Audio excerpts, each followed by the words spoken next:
2014년 김해 여고생 살인사건 기억하세요? 20대 남성 3명과 10대 여성 4명이 같은 여자 청소년에게 성매매를 강요하다가 살해한 사건이었죠. 당시 범죄 수법의 잔혹함에만 초점이 맞춰져서 많은 사람들이 분노했었습니다. 그런데 이 가해 여학생들 중에 한 명이 사망한 여학생과 똑같은 성매매 알선 강요를 당한 적이 있었다는 거예요. 그때 이 여학생이 이 가해자 그룹에서 도망 나와서 엄마랑 같이 경찰서에 간 적이 있어요. 그런데 그때 경찰이 같이 간 엄마 앞에서 네가 성매매를 했다고? 너도 처벌받아 라고 한 거예요. 제가 만약에 경찰에 겨우 신고를 했는데 그런 말을 듣는다면 아, 나한테 일어난 일은 내가 처벌받는 일이구나, 경찰에 신고하면 안 되는구나 라는 생각에 굉장히 절망하게 될 것 같습니다. 만약 처음부터 이 여학생이 신고했을 때 가해자들이 처벌받고 이 여학생이 피해자로서 보호를 받았다면 이 살해 사건은 일어나지도 않았을 거예요. 어떻게 해야 피해자가 되는 걸까요? 우린 어떤 피해에 분노해야 하는 걸까요? 성매매 강요를 왜 해요? 돈이 되니까? 일단 성매수자들이 너무 많아요. 우리의 분노가 좀 더 정교하게 근본적인 원인을 건드릴 수 있으면 좋겠다. 안녕하세요. 아청법 공대일을 함께하고 있는 10대 여성인권센터 조진경. 여성인권지원센터 살림 변정희, 한사성 리아 활동가입니다. 현재 정부는 성착취 피해를 입은 아동 청소년을 피해 청소년과 대상 청소년으로 구분을 해서요. 대상 아동 청소년에게는 보호 처분이라는 사실상 처벌을 내리고 있는데요. 아청법 공대위는 이런 현행 아청법의 문제의식을 느낀 단체들이 함께 꾸려서 만든 연대체입니다. 공대위 발족은 2019년이지만 아청법 개정 운동은 벌써 7년째예요. 피해아동 청소년을 보호하는 법으로 아청법이 제대로 작동하지 않는다라고 하는 문제의식에서 연구 모임이 시작됐어요. 2014년 김해 여고생 살인사건 이후 2015년에도 관악구 모텔에서 10대 여성이 살해당하는 그런 사건이 있었죠.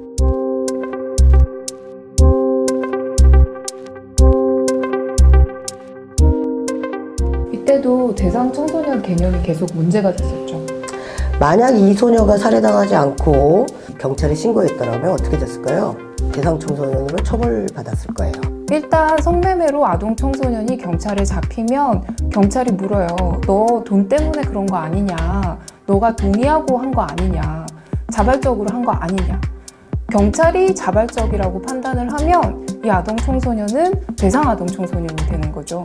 사실상 소년원까지도 갈 수 있는 보호처분이라는 처벌을 받고 있는 것이 현실입니다. 성매수자에게는 민사상 손해배상 청구도 할 수가 없습니다. 사실 우리나라에서는 청소년에 대해서는 성매수로 권유, 유인만 해도 처벌을 받거든요, 가해자가. 막상 성매수가 일어나면 청소년이 자발인지 강제인지 구분해서 자발이라고 판단을 되면 아동 청소년에게도 처벌을 가하는 거죠.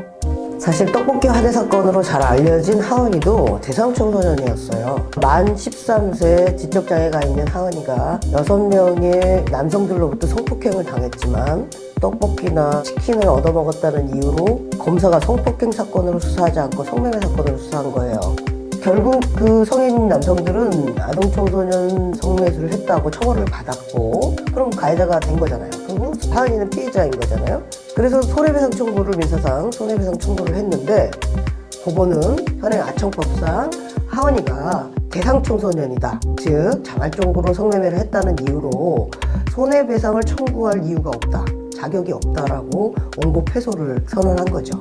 청소년에게 경제권, 투표권과 같은 일종의 시민권이 없을 때 법적인 책임을 물 수 있는가? 라고 하면 아닌 부분이 있기 때문에 보호를 하는 것이거든요. 통장도 자기 이름으로 못 만들고요. 심지어는 어디 아르바이트를 가더라도 부모 동의서가 있어야 돼요.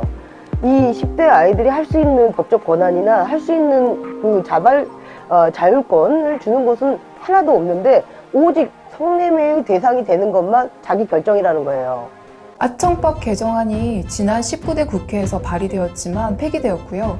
현재 20대 국회에서 다시 일부 개정안이 발의된 상태입니다. 그리고 2017년 6월에는 국가인권위에서 아청법 개정안의 통과를 권고하는 의견을 국회의장에게 표명을 했었고요. 2018년 2월 21일 마침내 국회 여성가족위원회에서 아청법 개정안이 통과되었습니다. 그러나 2018년 2월 법사위에 상정되면서 현재 법무부가 이 법에 대해서 반대 의견을 계속 주장하고 있기 때문에 법사위 제2소위에 회부되고 벌써 1년이 지났지만 한 번도 논의조차 되고 있지 않아요. 왜 개정을 안 해준대요? 아니, 아동 청소년을 처벌하지 않으면 막 무분별하게 성매매하고 다니는 거 아니냐, 그런 식으로 생각한다는 거죠. 아니 그거는 완전 낙태죄를 폐지하면은 여자들이 맨날 낙태하러 다니는 거 아니냐. 네. 그래서 이제 그거하고 똑같은 거죠. 네. 개정을 못한다 하는 거랑 똑같은 거잖아요. 그렇죠. 유튜브, 개인 SNS, 스마트폰 어플리케이션 등 IT 기술의 발달로 인해 아동 청소년들에 대한 성매수, 성착취 수법은 나날이 다양해지고 있고 이젠 성착취 도중, 불법 촬영, 무포 협박 등 사이버 성폭력이 세트처럼 따라옵니다. 지금 이 순간도 수많은 어른들이 성매수라는 이름으로 아동 청소년을 착취하고, 협박하고, 강요하고, 감금하고, 심지어 살인까지 저지르고 있지만 대한민국 정부는 이에 대해 어떠한 조치도 취하지 않고 있습니다. 성매수자는 비싼 변호사 사서 풀려나고 아동 청소년만 처벌받는 현실. 사실상 아동 청소년 성매매를 해도 된다는 승인과 다를 바 없습니다. 법 하나만 바뀌었어도 일어나지 않을 사건들이 너무나 많습니다. 바뀌었을 인생이 너무 많습니다.